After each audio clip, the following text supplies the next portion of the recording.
Welcome back to New Orleans Saints training camp report as preseason game number 3 is in the books. Saints defeat the LA Chargers 27-10. Todd Graffagnini joined with now Saints legend Deuce McAllister. Deuce, pretty solid effort on both sides of the football. We saw the first teamers offensively, led by Jameis Winston, goes right down the field, 9 plays, and get the touchdown drive and the score from Mark Ingram. I guess the only negatives tonight were the injuries to Trevor Penning and Traquan Smith and Albert Huggins. Yeah, I think that was one of the biggest negatives. Also, for me, though, the penalties. You know, that's one of the things that have been an issue really all 3 games, and that's one of the things that you're going to have to get cleaned up. I mean, but because you don't want to hurt yourself.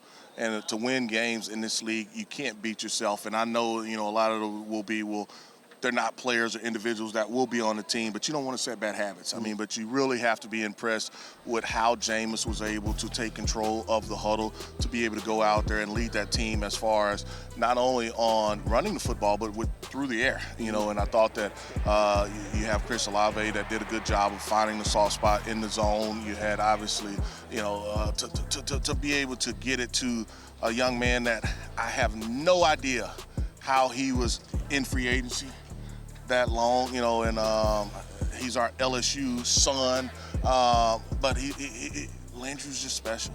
He understands how to get open, and I think, you know, he is going to play such a big role in this offense, just as a, you know, number 2/number 3 guy for the Saints team.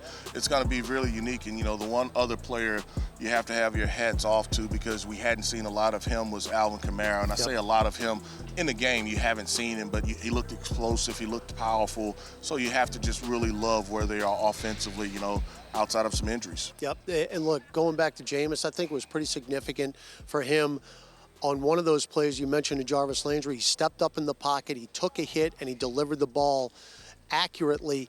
It just would have been very difficult for him to not play for over a year and not even be contacted going into the regular season in a couple of weeks. Well, if he didn't play today, then at some point he would have had to get in tackle. Correct. He would have had to have gotten tackle in practice. And so I think for him, from a nerve standpoint, to be able to get tackle, you know, the only thing left now is to get tackle low. Yep. I mean, but from a confidence standpoint, he steps up in the pocket, he gets hit on both sides. I mean, a guy hit him on the left and right, but he was still able to throw a strike to Jarvis. And, you know, I think that's what you wanted. I think that's what you wanted. He had actually the underneath throw to Juwan Johnson on that play, but he went for the first down, and it was obviously a completion. And, you know, you advanced the ball down the field, but I thought it was a really nice job by him having control and command of that offense tonight. Finally, Deuce, Dennis Allen's got some tough choices to make now. No more evaluations. This is it. Preseason is over.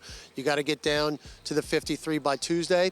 And I would imagine he and the coaching staff are going to have some very, very detailed conversations about who's going to make this team. Yeah, I agree with you. I mean, the toughest thing when you look at it from the first game of the season, some of what will come into play are injuries. I mean, what happens with Pete Warner? Is he healthy enough to go? You know, Chase Hansen is another situation. Is he healthy enough to go?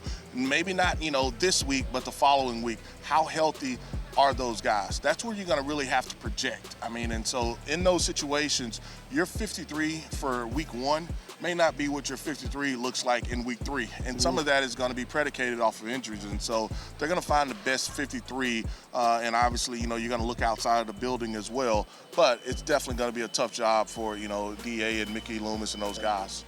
Deuce, thanks for your time. No problem. That is Saints running back legend Deuce McAllister. Back to wrap up the show after this.